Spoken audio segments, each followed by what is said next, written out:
ॐ श्रीगुरवे नमः। ॐ शान्तिः शान्तिः शान्तिः। अखण्डमण्डलाकारं व्याप्तं येन चराचरं तत्पदं दर्शितं येन तस्मै श्रीगुरवे नमः। ॐ शांति शांति शांति। प्रणाम भगवान। आलू वाले बाबा जी का दिव्य ग्रंथ मणिरत्न माला, जिसमें कल के विवेचन में बात आई कि अज्ञानी को जगत दुखों का पुंज रूप है। अज्ञानी को जगत दुखों का पुंज रूप है और ज्ञानी को आनंदमय है। इसी में एक दृष्टांत दे रहे हैं। प्राचीन काल में एक अहीर था। वह गरीब था और अपने को बहुत चतुर समझता था। एक बार वह अपने एक बछड़े को 5 रुपए में बेचकर किसी ग्राम से अपने ग्राम को लौट रहा था। मार्ग में एक तालाब मिला। अहीर जल पीने को गया। किनारे पर बहुत से मेंढक थे। वे मनुष्य के पैर की आहट सुनकर ट्योंक शब्द करते हुए तालाब में कूद पड़े। यह एक शब्द सुनकर अहीर ने विचार किया कि मैंने 5 रुपए में बछड़ा बेचा है, उसकी मेंढकों को खबर नहीं है। मैंने 1 रुपए में बेचा है, ऐसा समझकर बोलते हैं। इनकी भूल सुधारनी चाहिए। ऐसा विचार कर वह मेंढकों से कहने लगा, हे मेंढकों, मैंने बछड़े को 1 रुपए में नहीं बेचा है, 5 रुपए में बेचा है। देखो ये 5 रुपए मेरे पास हैं। कोई मेंढक रुपए देखने नहीं आया। सब ट्योंग ट्योंग करते रहे। यह सुनकर अहीर पुकार कर कहने लगा, हे मूर्ख मेंढकों, क्या मेरे कहने पर तुम्हें विश्वास नहीं आता? मेंढकों ने बोलना बंद न किया।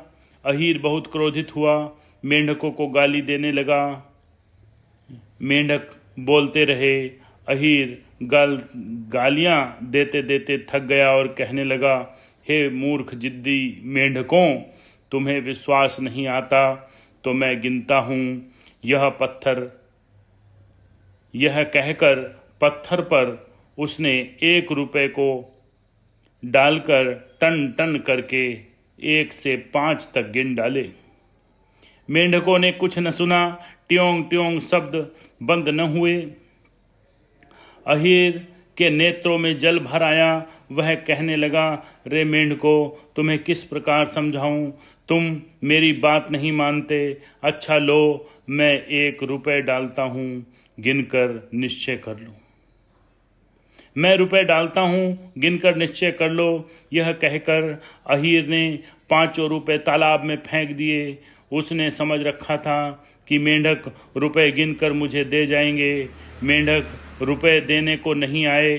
अब दे जाएंगे। इस प्रकार अहीर विचारता रहा। अब शाम हो गई। वह मेंढकों को गालियां देता हुआ बोला, मूर्खों, क्या तुम कभी पाठशाला में पढ़ने भी नहीं गए हो? क्या काला अक्षर भैंस बराबर ही है? 5 रुपए गिनने में इतनी देर, आधा दिन चला गया। ऐसा मालूम होता है कि तुम्हारी इच्छा मुझे रात्रि भर यहीं बैठाए रखने की है, परंतु मैं तुम्हारी इच्छा पूर्ण न होने दूंगा। यदि तुम साहूकार हो तो रुपए लेकर मेरे घर पर आ जाना, मैं तो जाता हूँ। ऐसा कहकर बहुत बुद्धिमान अहीर खाली हाथों से अपने घर चला गया। घर में कुछ खाने को नहीं था। स्त्री ने उसके नाम का रसिया गया और लाठी से भली प्रकार पूजा भी की।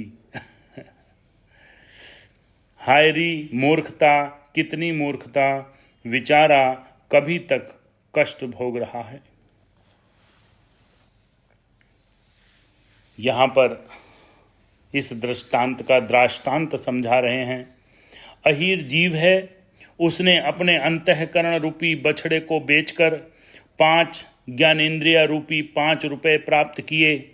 उसे यह मालूम न रहा कि उनका सदुपयोग किस प्रकार होगा।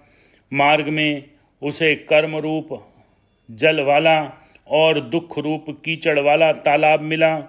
उसमें वह जल पीने को गया। उस तालाब में शब्द, स्पर्श, रूप, रस, गंध रूप मेंढक रहते थे। वे शब्द करने लगे। अज्ञानी अहीर जीव रूप ने स्पर्श आदि रूप मेंढकों को अपने समान चैतन्य और बुद्धि वाला समझकर अपनी बुद्धि से ही उसमें लक्ष्य का आरोप किया और उनकी भूल सुधारने को, उन्हें समझाने को पत्थर पर गिन गिन कर दिखलाया, किंतु यह न समझा कि यह मेरी कल्पना ही है। अपने को सच्चा ठहराने के लिए उसने ज्ञानेंद्रिय रूप 5 रुपयों को कर्म रूपी जल में फेंक दिया, यानी शरीर की तीनों अवस्थाओं में इंद्रिय ज्ञान का दुरुपयोग किया। वह रही मूर्खता। महाशल्य तू ही है, कितनी चातुर्यता। शब्द, स्पर्श, रूप, रस, गंध की साहूकारी पर इंद्रिय ज्ञान को छोड़ दिया। महाशल्य रूप मूर्खता ही यह जीव अज्ञान से अज्ञान को प्राप्त हुआ है। महाशल्य रूप मूर्खता से यह जीव अज्ञान से अज्ञान को प्राप्त हुआ है, कष्ट भोग रहा है। यहाँ इस महाशल्य की आत्मज्ञान के सिवाय अन्य प्रकार से कभी निवृत्ति नहीं हो सकती।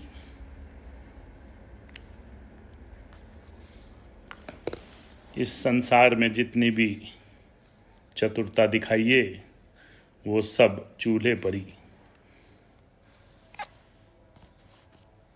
ओम शांति शांति शांति।